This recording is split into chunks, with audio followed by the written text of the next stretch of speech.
Assalamualaikum warahmatullahi wabarakatuh. Tak angkat bicara bacut ke Ketua DPRA iaitu Pon Yahya. Nyan. Presiden Jokowi diperpanjangkan dalam PJ Gubernur Aceh iaitu Ahmad Marzuki. Nyan. Ketua Pon Yahya iaitu Ketua DPRA iaitu Pon Yahya. Nyan baik diucapkan selamat kepada PJ Gubernur baik nyamban dulu ramai-ramai menolak Jino katan Sabanli alah Pon Yahya ketua DPRA itu Pon Yahya baik lagi yang tanya yang kan bijih tanya yang ubina masyarakat Aceh ka di demo kena ke kantor DPRA ada permen. Baik ada permen.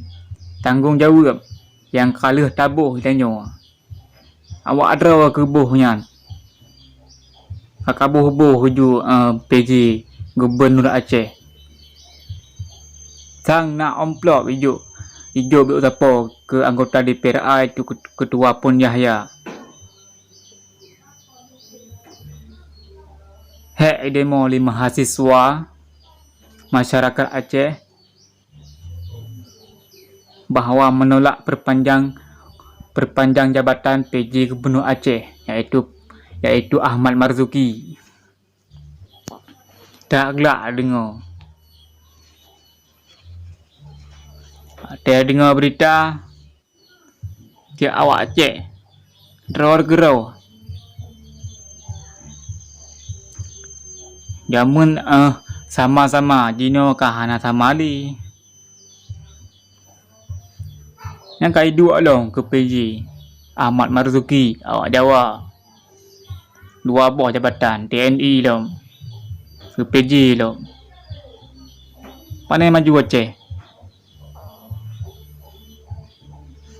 Yang kai dua pada bulan hana deh bak masyarakat Aceh.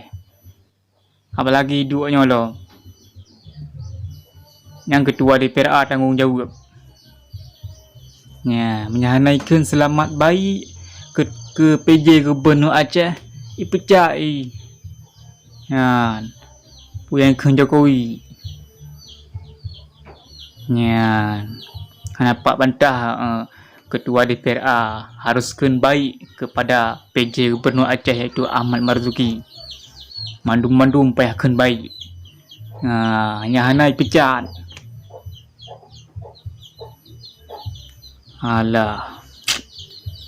Hek tak ada demo handi kebut. Tanya ke demi ke masyarakat Aceh itu rakyat Aceh. Baik sengsara.